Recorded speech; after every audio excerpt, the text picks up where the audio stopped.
نن د دشمن فارمولې په ما او تا کې چلیږي.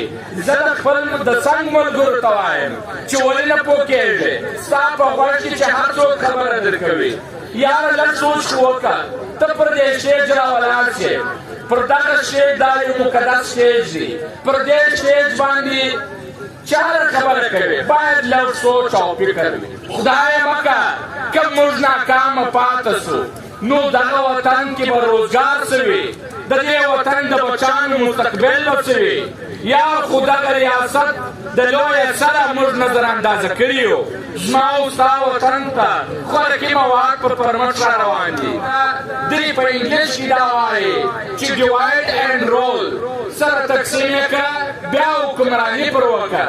دا دې په دنیا کې ازموده فارموله ده. اول موږ دغه یووالي چې موږ راوستلی دی ډېر په تکلیف موږ دغه پارټیانې خپلې مقدسه جنډیانې کښېښولې، خپل نظریات یې ځای ټکل، ټول دا تسلیم کړه چې دا د وطن مشترکه غم دی.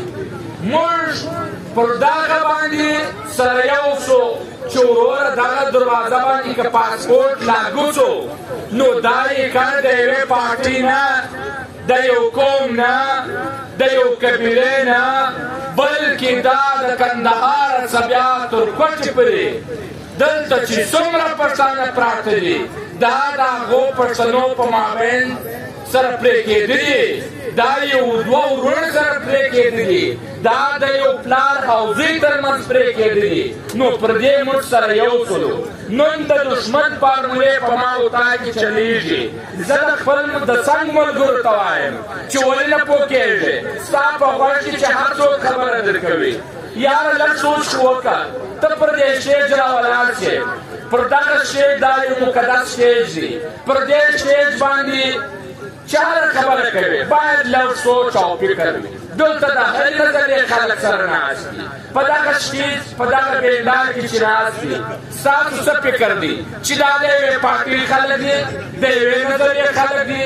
تاسو یقین وکړئ چې دغه ناست خلک دي په دې کې د هرې نظریې، د هرې طبقې، د هر قوم، د هرې قبیلې خلک ناست دي.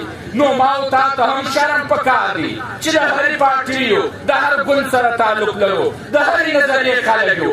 ما او تا پر سټېج ولې یو ځای نه سره کښېنستلی، ولې بیانیه یې نه سره راوستلی. باید زما او ستا په مابینځ کې و دښمن ته موقع نه کول چې په یو نامه او بل نامه ما او تا سره پرېږدي او زما او ستا دغه مقدسه مطالبه سره راپرېږدي او ما او تا په خپل دې جنګ کې ناکامه پاته سو.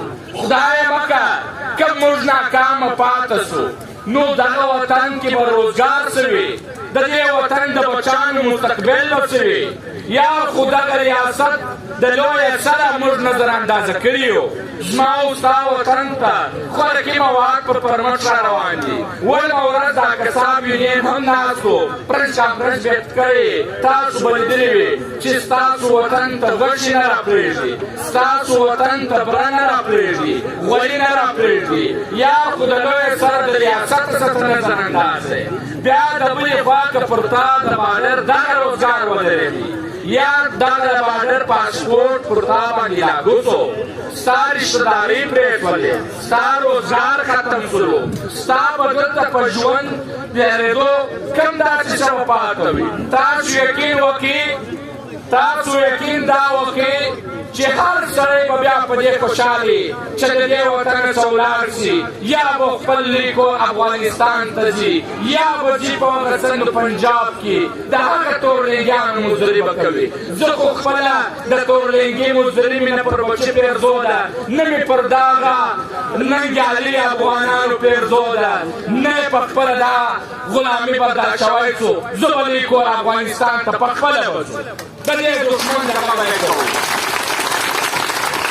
او بله خبره زه دا ورته کوم، د هرې پارټي، د هر ګوند چې وروره موږ ته هر څوک قدرمند دي، هر ملا موږ ته قدرمند دي، هر مشر موږ ته قدرمند دي. پکار دا دی چې څوک ګیله د مشر څخه کوي. اول زه خپله د ډېرو مشرانو څخه ګیله لرم او پر دې سټېج مې کړې ده. باید د هغه یو طریقه کار وي، د هر چا څه چې ته ګیله کوې، د ملا څه یې کوې، د خان څه کوي د بل مشر څه کوي د وطنوال څه کوي یا د دې کور افغانستان د وطني حکومت څه کوي دا غيو طریقه کار وي دا چې ستا د یوې خبرې د وجې سره د وطن د هر بچي په زړه کې سوی پیدا شوي او زړه یې درد وکړي سبا هغه ستا وجې مجلس ته نه راحاضره کېږي هغه که دلته په یو نامه او بل نامه چې هر څوک دلته زموږ سره ناست وي پر سټیج باندې ناست وي باید زموږ د سټیجه سره داسې خبره وه هېڅ چا ته نه وشي چې د هغه زړه پر ځای شي ستاسو د توجه سره یو جهان مننه دلته به تاسو په ایمانداري زموږ سره کښېنئ دا مسله د ټول کام مشترکه مسله ده او بله یوه خبره زه زموږ ګران محترم مولوي صاحب ته کوم چې دلته د ډېرو یوې میاشتې زموږ سره